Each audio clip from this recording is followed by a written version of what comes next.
Get it off the table, bro. What the fuck? Welcome back, guys. Hey, how you guys doing? Hey, what's going on? I'm a little nervous for this one. I noticed I was wearing the same shirt as last time. This was a little last minute, though. Like, we weren't even expecting to come here. I asked you, what, yesterday? Or 2 days ago? Friday, yeah. Yeah. Well, last episode was such a hit. So, gotta give the people what they want, you know? That's right. I noticed the intro song. That was a pretty good intro song. I bet. You wrote it. You wrote it. That intro song is pretty groovy. I thought it fit really well with, like, the show, too. Yeah. Like, it was perfect with the way it was opening. Dude, I'm so glad you guys took the first mix of it because I overproduced the fucking. I destroyed it. You got to hear the latest for it's awful. You say that more often than it actually is, so I don't really take your word for it anymore. I have to listen to it. But you guys used the first mix, which is great. Mm-hmm. That's because it was the one that was easily like transferred. Because the one you just produced or overproduced, you sent file by file, right? Yeah, I sent each waveform. Yeah, that's why. Because he was going to get it mastered, but then I was like, you know what? Just run it with the original and let's see what it looks like. And we really liked it. So. Oh yeah. But today I wanted to talk about something that a lot of people saw from the outside, but didn't really know what was going on within my head or even your head at the time. Because last October, you and I decided to go on an impromptu hiking trip / camping trip on the highway. This isn't the first time that I've done it. I've actually hiked on the highway a couple times. Slept in my tent a couple times. And I learned about myself was these journeys that I go on are super beneficial for me. They help me take all of the voices that I have in my head that aren't mine, and it allows me to sift through it and really figure out what my next step is. Because last October... Would you say you were in the same spot like last October? Like you needed to like clear it? Yes. Like, it's like a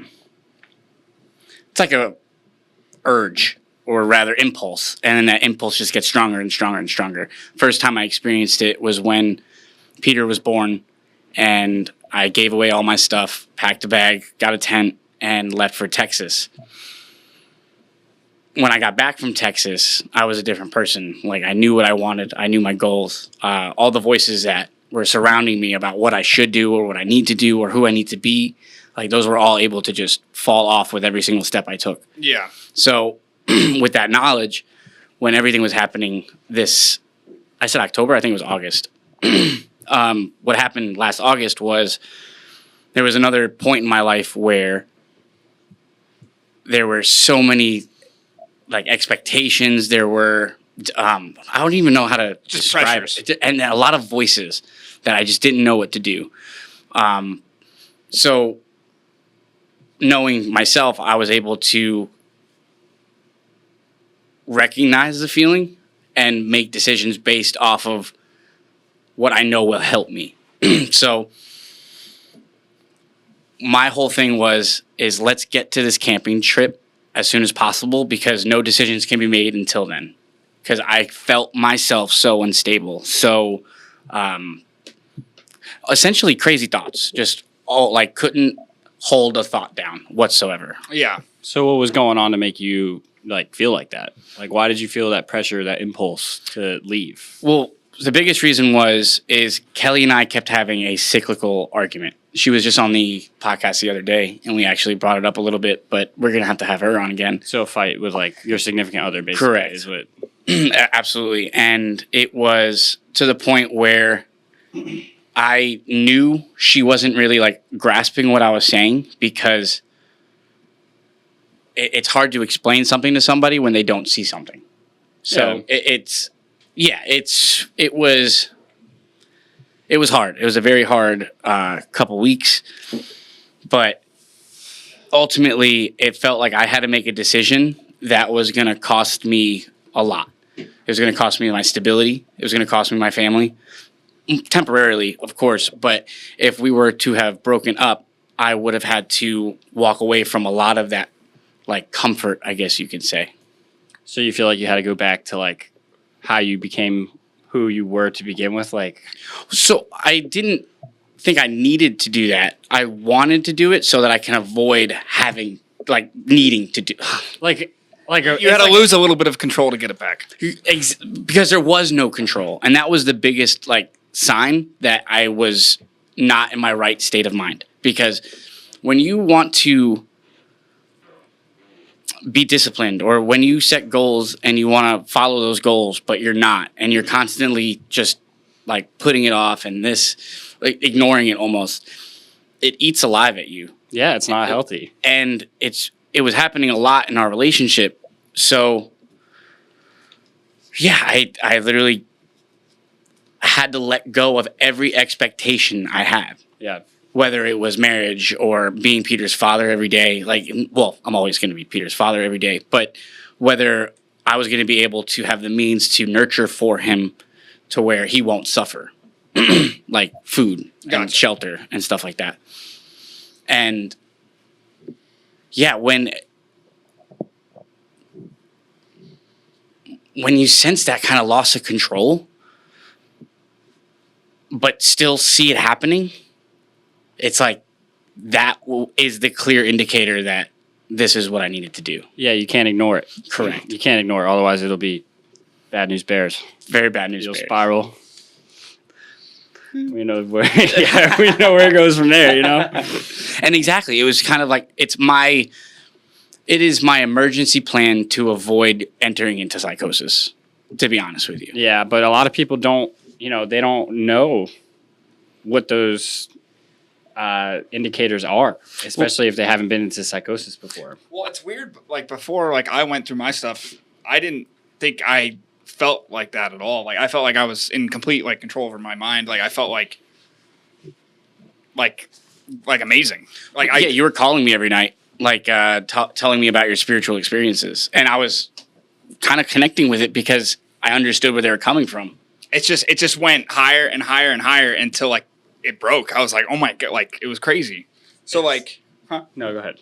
So I don't really share that that notice of loss of control of your mind, because I never really feel like I do over my thoughts. I kind of just let them go. But that's kind of the whole danger in the psychosis thing, is because the brain is so smart, it tricks yourself into thinking that everything's good and that you're doing okay up until the point where it's not, Where it's undeniable. and it's uncontrollable. Well, we also live in a society where it's super easy to ignore it. We have these devices, TV, we have all of these different things to take our attention from ourselves, which is another big factor in why camping was such a stronghold for me, because it automatically sends you into an introspective state when you're walking miles on end and camping, sleeping on the floor. Did you guys have no electronics?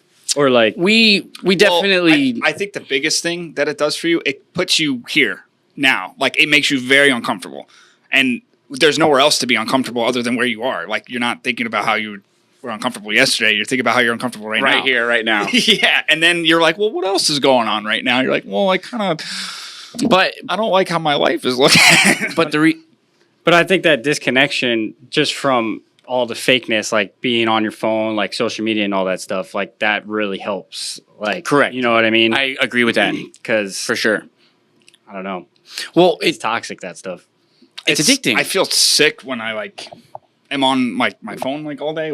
Yeah, it's not good. So it's you just get you get sucked back into it though. I delete Instagram twice a month, and then I download it again. It's designed that way. It's designed to have you hooked. Yeah, It's correct. like a drug. That's why I'm really against it, especially with our kids. So when I came into Kelly's life, Sabrina was a little too old for me to take away her phone.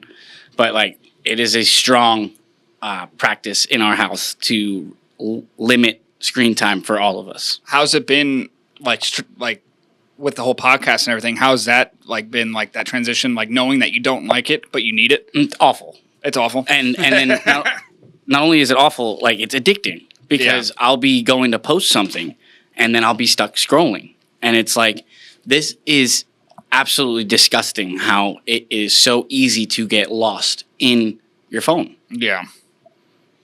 But I think that, I don't know, doing a podcast is a little, and not that it's too much different, but we're kind of we're not we're not in it. We're in it just to make content because we want to. You know what I mean? I feel like I'm not really yearning anybody else's attention at this point. Well, you know what I mean? I'm doing it to connect with the people closest to me. There's a message that you want to share, right? Essentially, but like I mostly want to show people what connection looks like and what vulnerability between people who are willing to learn from their mistakes, like what that looks like. Right. And I feel like, especially with you guys and everybody that I've had on my show so far, we've all just been on that same journey of bettering ourselves. Right. So with that being said, we always take it to a level to where we're observing our own behaviors and actions and trying to understand them better to better ourselves. Right. But with the camping trip, Chris, how did you feel about the camping trip? So I didn't really know that you were quite in that state of mind, but like you told me you were. But It was bad. It was rough. yeah. But for me, I just had a great time. Like as far as like the whole experience goes, like it was just a great time. Like just disconnecting and like I don't know. It was almost you get like this weird kind of high, like the same kind of high you get from doing something shitty. like But that. we really didn't get that high until we hit the camping grounds. Because once we hit the camping grounds, well, before we hit the camping grounds, we got into a big argument, bro. How far did you travel? I think it was 15 miles. Brooksville to Miles? county line, Oh, man. beyond county line. 15 miles. And then you hit the camping ground. You guys got into an argument beforehand? Dude, I told there was a cinder block right by his house, and when we were packing, I was like, "Bro, we should take that. You know, we should carry He it." has a thing about packing bricks. Weight? Yeah. Are you trying to get stronger on this camping trip? No, he's just trying to freaking crucify himself.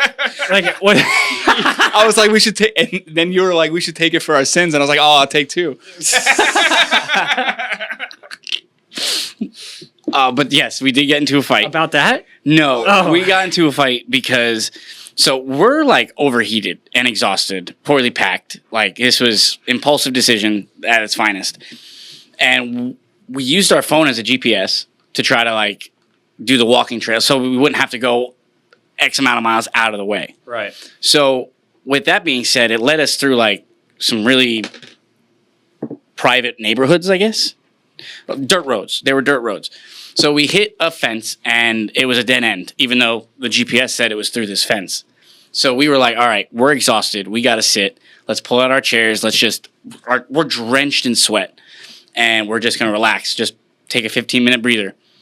5 minutes later, people come out of the house that's like a little bit down the road. Hey, you're going to have to get out of here.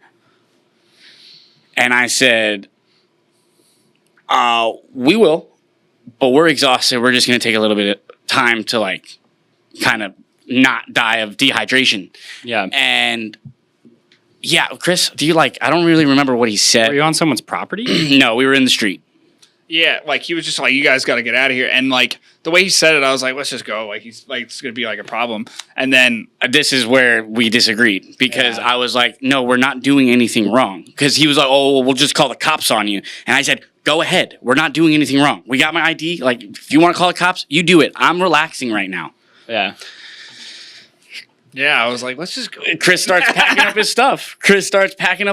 And it like was really frustrating too because towards the end, I think Chris was like able to see like we could have reasoned with them more. Like I don't know. I he had just a You bad end up vibe. you end up leaving? Yeah, we want, and then for about 10 minutes, I was like, "This is why." I'm like, yeah, dude. He you went. shouldn't let people tell you what to do, like especially if we're on public. Oh, you popped off on you, huh? I was like, dude, like I didn't think it was that big of a deal until after. Yeah, well, we don't like confrontation, bro. I would have done the same thing. I don't like confrontation I know. either, but I was at the point, and I'm at a point in my life where it's like, if I'm not doing anything wrong, you can fuck off. I know, but at the same time, it's like it's easier just to fucking not deal with somebody. Not when you're dehydrated. I know, I get it. Especially if Because- you were already in a a slippery state. It was Then he popped off on you, huh? definitely. I was like, come on. And then we both freaking just walked up until the campsite. So like when we hit the campsite, it was rough. And How much further did you have to go? After we had like this? a mile and a half. Um, Just mile. How much shit? Well, did it was you a guys mile. have? It was a mile just to get out of that neighborhood. Yeah, it was ridiculous how much more time we had to do in order to like relax. But because my adrenaline was so like amped up and I was pissed, it was. But then we hit the campsite and it was, Dude, then we had some. it was like bliss. paradise. Dude, we had Yeah. great talks. It- We were talking like it was dark as shit, and like it was just like awesome. I had a great time once we got there. Did you guys have enough food and water? Or did you have such a good time because you were slowly Dehydrating. dehydrated? Yeah, You're dying. You're fucking tripping, hallucinating. Essentially, like that's the kind of the points of the trip though, is to fast and to really intentionally Be miserable. look like, at a little- yourself. Like look at Yeah. well the You can't hide from it. You being- can't hide exactly. from yourself or your thoughts. That's super important. And when you're trying to not necessarily control your thoughts, but let go of them, it's like you almost have to hear them screaming in your face to realize, oh wait, I can just Yeah. let go of it. All right. But until you put that time aside, that voice just keeps building and building and building and building and building until you're at a point where your voices have more control over your mind than you do. All right. Just want to make it clear, I don't hear voices. Yeah, it's more like thoughts. They're my thoughts, but I'm a narrative thinker. Yeah, mine's like So- greatest. Yeah, you say you hear voices to a fucking psychiatrist. You're fucked. Exactly. Do not say you hear voices to a psychiatrist. Ugh. And if you do, just be like, it's my own, and they'll be like, okay. But that's another thing. People don't really understand what it like. Well, some people don't think like that. You know, like some people don't have thoughts like that. Like they just there's no one talking. I don't know. I think that's bullshit. I think that's bullshit because I think it's just people who aren't aware enough to hear their own thoughts. They are just lost within the realm of. I don't know. It's another slippery slope because it's like, you know, there are people that do hear voices that aren't theirs, and they are crazy. But that's not me. And do you hear voices? I'm just kidding. I'm just kidding. But the talks on the camp trip, I'm were- trying to remember what they were. Well, we just got into everything, like our shit, like shit that was like pissing us off about each other, like just shit, like, and we got super into, like, we got to the bottom of it, like it was really good. Like the root. Yeah, Like the whole reason why. I was like, I feel like you're not doing this, like, it was Oh. that, like it got down to like that, About yourselves. yeah, like what we were holding against whatever, Yeah. Yeah. and then Were you guys on anything? No. Jesus Christ. so was the judge, You were definitely like, We were smoking cigarettes. We were going to try and quit cigarettes at that point. but we bought a pack of Oh, Camels and so good. It did feel you good. guys tried to, when that happened with the guy who said something to you, were you guys off of nicotine? You guys were trying to quit? No, I mean, we weren't having the amount of nicotine we were used to. So we were God. dealing with a lot of uncomfortability. You guys really went hard on yourselves. It was a really good It's time. fun. Yeah. I'm ready to do I it. know you invited me. I should have went. I want to do it like 2 times a year because it's officially become a 2 times? I mean, I would love One to have summer, one winter? I would love to have it 4 times, once every quarter, Once every season? once every season. But but I think the walk part of it is essential. it is essential, the walking part, the walking aspect. You can't just like go to the campsite and set up camp and just camp because that's just camping. Yeah. So you think the misery part of it The journey has part, something, yeah, however you want to put it. the journey has everything to do with it because it kind of creates that space. What did you guys look like? Like, what kind of people did We you looked look up like? at. You looked at- Well, like when this guy came up on you and said, hey, you guys we were gotta get out of drenched here. in sweat. Yeah. We looked homeless. Yeah. Yeah. And then the next day after, like we ran into another fellow like at Duncan, like when we were like the camping trip. Oh, was yeah, over, yeah, He yeah. got super in depth about like his like experience. We're like, what? Like this is crazy. Like it was just a super crazy. Dude, some experience. people are like that. Mm-hmm. And it's most of the time it's people that have been through some shit. Like, But look, these guys have been through some shit. Yeah. For sure. But yeah. So also surrendering was a big part, I think, in deciding to go and everything that we kind of went through, like our conversations and stuff. Because I guess when we talk about surrendering, what do you think of when you hear one says like you should surrender? It's so my definition of it changes very often because I don't know. It's hard to explain. Like for example, like when I was coming out of like the hospital and everything, like there were certain like thought patterns and certain thought processes that I just would not let go of. Like I wouldn't let go of like certain like fears, certain this or that or the other thing. And what it boiled down to a lot, it was like, who do I think I am? Like as far as like Your identity. like not thinking like this. Like who am I not to be afraid of this? Like it's okay to be afraid of this, or it's okay to be this, it's okay to be that. And essentially like you're letting go of like who you think you are. Like, and I feel like that's constantly because you constantly get like a little grip and then you lose that too. Like it's hard to explain because you're constantly changing. I don't know. I think letting go is pretty good way to kind of put it, because it's whenever you're surrendering to something, you're letting go of something at the same time. Like, Yeah, you're letting go of your control. right. Yeah, to surrender is to give up control and let's say go with the flow. And that's something I learned in rehab when mom and dad sent me there for weed. Bro, you can't be smoking that weed, Joe. Dude, it was rough. Like I definitely learned a lot about drugs in rehab. Put but down the herb. for You're asking someone us for acid in the rehab center. Okay, first off, I wasn't asking for it. It was all a joke. Yeah, but we I were definitely said, joking. You should slip me some acid. I do remember that. I was 19. I was like, "Dude, I gotta bring this guy a fucking acid." You probably in the brought rehab cigarettes. center. You I brought me did. cigarettes. I did, and all your clothes. I appreciate it. It was great. But I came across a book. I forgot what it was called. I think it's The Way of Zen, and it was written by an American. And he talks about surrender as if like. Was it the surrender experiment? Do you know when you're on like a roller coaster? No, that's Michael Singer. Do you know like if you're on a roller coaster, you try to like hold on, and you like try to like fight the turns? Yeah. So surrender, the way he described it, is like literally just letting go of everything, including your mind, body, and soul, and just going with whatever the self wants to experience. Because anything else is fighting against that experience or claiming that it isn't happening or this like Yeah, that's like some It's a that's some high level of self-awareness though, to be able to do that. It's You know what I mean? like anything else is a denial of like who you are at that moment. correct. And the reason why it's so important to like understand that is because when it comes to your emotions, you have to surrender to your emotions. You have to let them have that avenue of escape. Yeah. Otherwise, it'll literally just keep piling up and eventually. Dude. I kind of have to Dude. like. Sorry, do you mind if I get the light?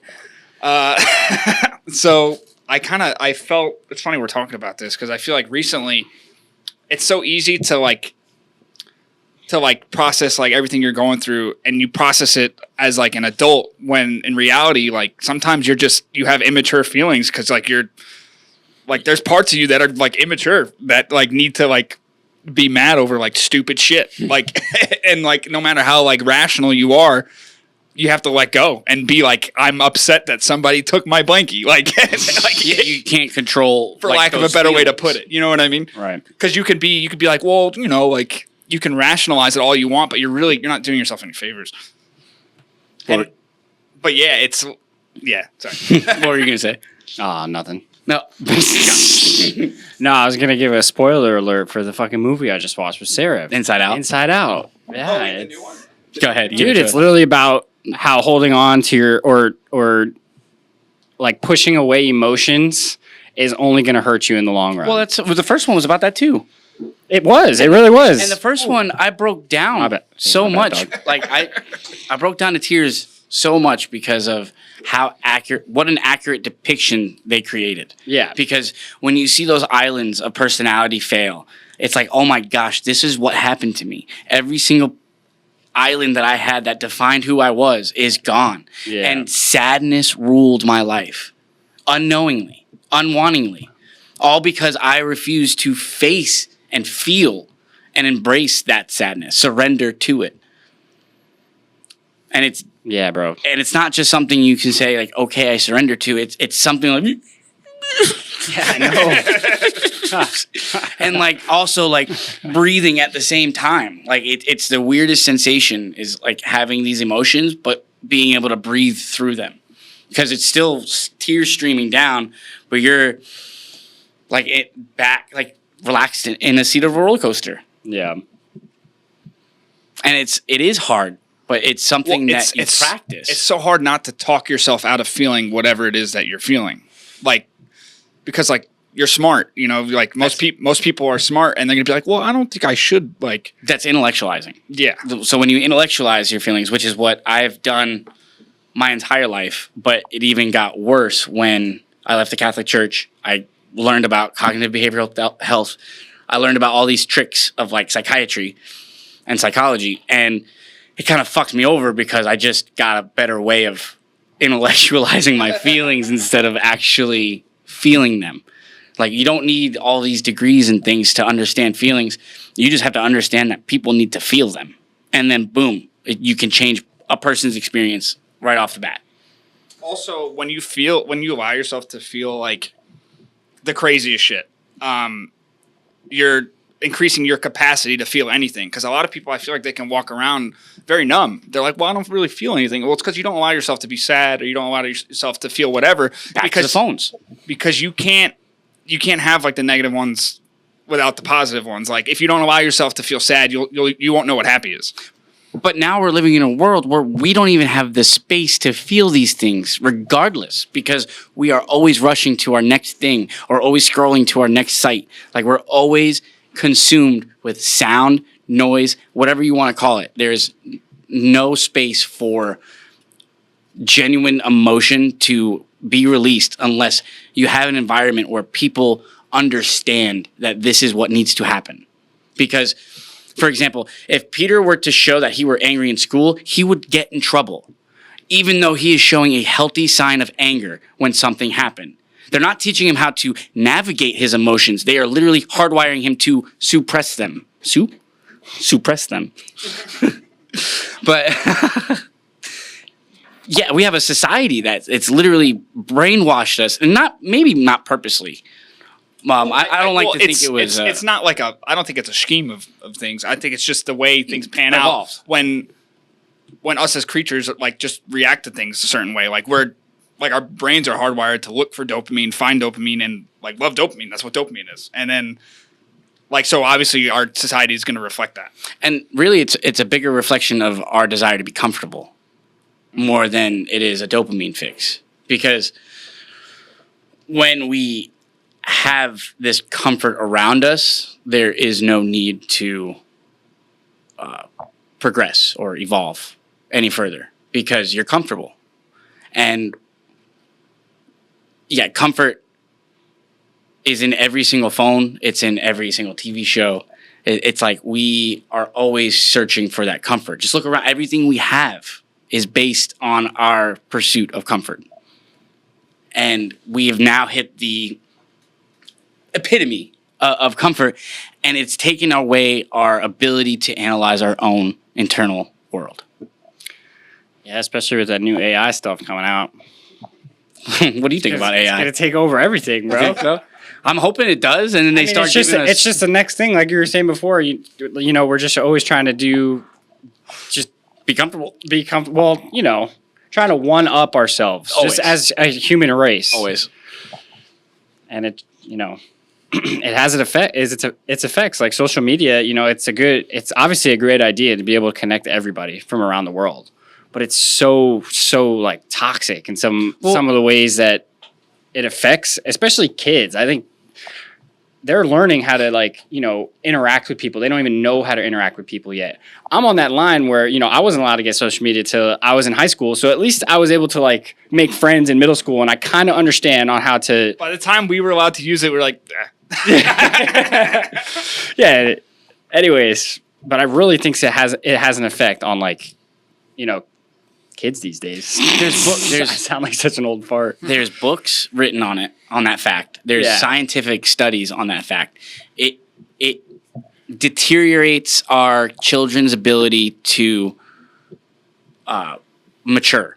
And we're talking on the anatomical, like a physiological level too. Like Right. there's different parts of their brain that will shrink or enlarge due to X amount of screen time. And it's now becoming more. I wonder if it's. Oh, sorry to cut you off, but I wonder if it's been like that with every. This guy. Sorry about that. Sorry. Do you mind? If with every step of our like advancement in technology, I wonder if like when cars were getting built, if parents were like, I don't like how it's affecting our kids. They don't have time to think about things when they're walking from place to place. Yeah, And then have you ever seen 1,000 Ways to Die in the West? is that There's a scene where a kid Is that with Seth MacFarlane? yeah, there's a kid running down the street with a wooden stick and a wheel, and he's hitting it. He's like, I don't like what these games are doing to our children, not teaching them responsibilities. And I died laughing because I guarantee you it was some same essence. It is the same thing, but it just gets more and more extreme because Our we're always technology. we're one-upping ourselves. It's getting better and better and better, the technology. And another big factor is shit. Come back. There it goes. There it goes. let go? Yeah, gone. That was gone. It happens. It does happen. Every time. It's something about these lights, I tell you. Put the sunglasses on. Hey. There we go. That's a little better.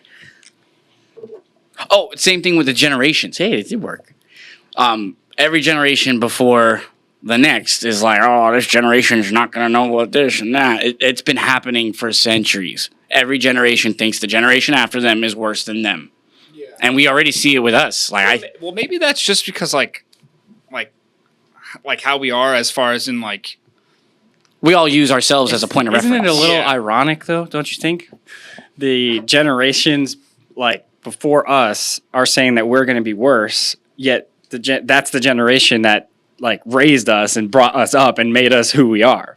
So it's kind of like generations are calling themselves out, like, hey, this next generation is going to be fucked because of what we did. If you ever notice, nobody ever takes responsibility. No. Not like one generation can take the responsibility of something. But like, what I mean is there's no, like, awareness of the fact that this is always said and throughout every generation. Yeah. And it's the kids aren't being raised right anymore. It's crazy. It's so everybody crazy. else's fault, but the generation itself. That's right. That is right. But yeah.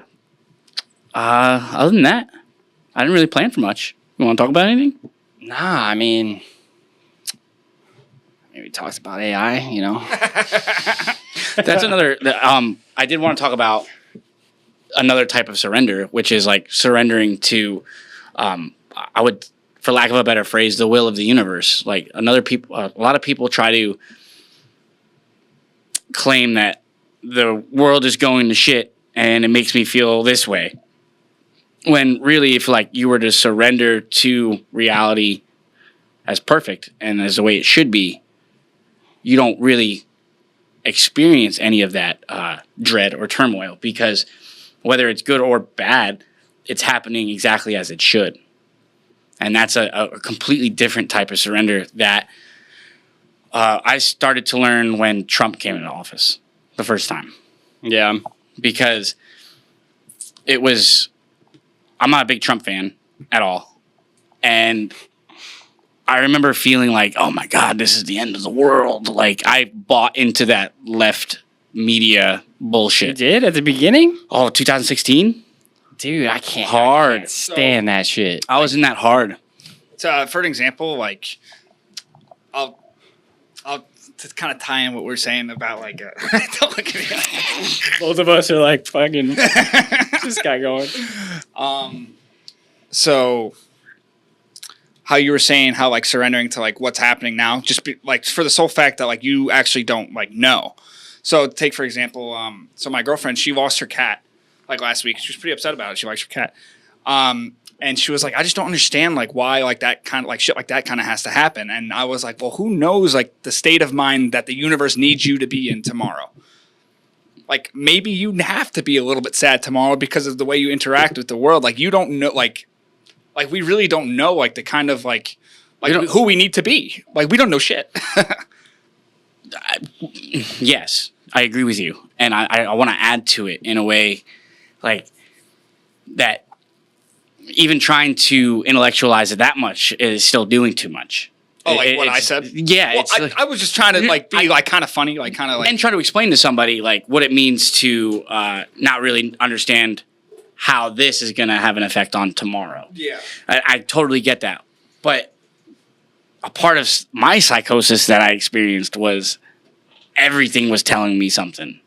Like, so Trees were talking to you. well, it wasn't that. It's like, oh, the tree's blowing this way. Oh, that must mean I got to go this way, or Yeah. I got to do this. Like, it was an overanalyzation of everything that was happening. So it's just tread carefully with that kind of thinking, because then you literally start to miss the moment trying to figure out what this moment's trying to provide for tomorrow. Yeah, you live in a world of thought. It's still Yeah. in a world of thought. Exactly. I take it back then. I actually didn't say that. It was There's something else. Somebody else said that. Yeah. I heard him. I just wanted to sound cool. yeah. Now, do you think that universe, like calling it the universe and calling it God, are more similar than They're identical. they're? So yeah, so It you just know, all depends on like your beliefs, really. Or the language you choose. You should, it's You're going to language. choose your language based off your beliefs. But your language is also a code to who you think you are. Right. I just wanted to, say that some people call it the universe and some people call it God. Yeah. I respect them both Same. because I do think they are the same. But I say that I don't believe in God specifically, because anything that is like in Christian, like anytime man writes about God, it is an attempt at grasping the unknown. Like, it can't be defined, period. So even calling it the universe, I have an issue with, but I can't, like, what am I going to talk about? The phantom? The Yeah. void? The void? Yeah. So it's like they're trying to describe something where like logic is destroyed in the process of knowing it. And Which is a quote like Alan Watts talks about that. He was talking about how like the reason it can't be explained in logic is because like logic ceases to exist when it's finally like revealed to you. And I feel like we just don't have words that can encapsulate the magnitude of what's out there. Yeah. And by what's out there, I even mean like what's in here, like in our own skin. Well, it's all the same. We're all made of the same shit. Well, try to use we're all one. We all started.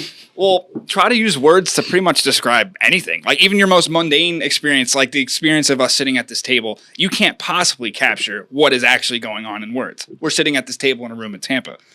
Does that explain the color of your shirt, the color of your eyes, like the magnitude of everything that's actually happening? Yeah, I sound like I'm on something. I like it. Yeah. Anyways, But language is important, and if it wasn't so important, I would be willy-nilly and be like, yeah, I guess you could say I believe in God. But it's very black and white in my mind, to where to say that I believe in God knowing that I don't. God, it's complicated. It is very complicated because it's like, at least for me, I think the universe is like, it's perfect. Like it has to be perfect in order for it to work. But so like, that's how they explain God to be. You know what I mean? God, that is literally God. God is perfect. Alan Watts talks about St. Thomas Aquinas, who is a major saint in the Catholic Church. He's considered the doctor of the church. a doctor of the church. And he wrote a whole thing about how God is so undefinable that like we can only define him by claiming what he's not. So apophatically. Is the Thank word. you. And The hell does that mean? That means to describe something in its negation. So we I can gotcha. know So like a derivative, kind of. No, so say, for example, you can only know who you are by knowing who you're not, Okay. because we can only describe ourselves apophatically as well. Like you, Yeah, no, that makes sense. I got you. I'm picking up what you're throwing down. so whatever is written and whatever we claim to be God and is God is actually not, because you're trying to say that it is. Right. It's the opposite. Like it is crazy how the coincidence of opposites occur when it comes to spirituality and our descriptions of our experiences in spirituality. Yeah, it's pretty crazy. It's craziness. Far out. Ramdas says that it's far out. It's far out.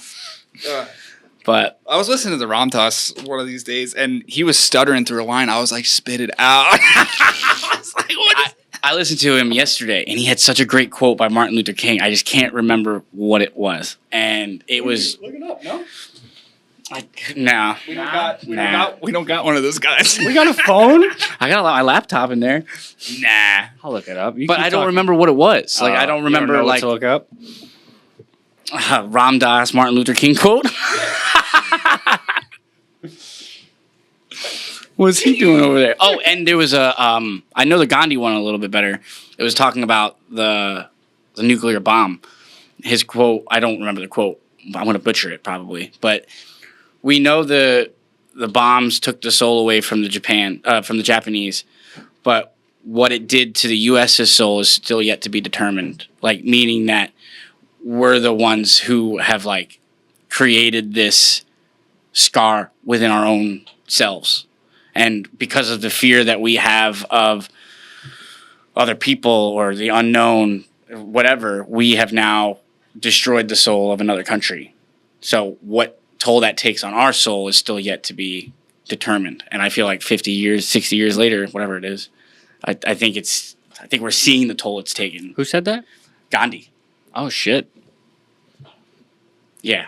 He was a smart one. He lived his life by like reading the Bhagavad Gita. It inspired him the most. And the thing about that specific spiritual text is its focus on service towards one another, and how even if you're the bad guy in the story, you're still serving your role in this perfect universe. And to love yourself through those good roles and bad roles is what help you love everyone around you through those good roles and bad roles.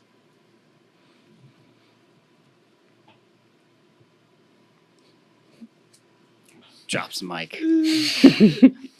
And it's true. That's something that I practice is like I try to love the darkest aspects of my personality so that I can hope to love those same aspects in everyone around me, because the only things I feel like it's so important to love where you are and everybody around you, because who do you think you are? Like, you are everybody around you. Like, that's who you are. and everyone is playing the role that they were destined to play, regardless of how it may seem to you in this time, in your mind.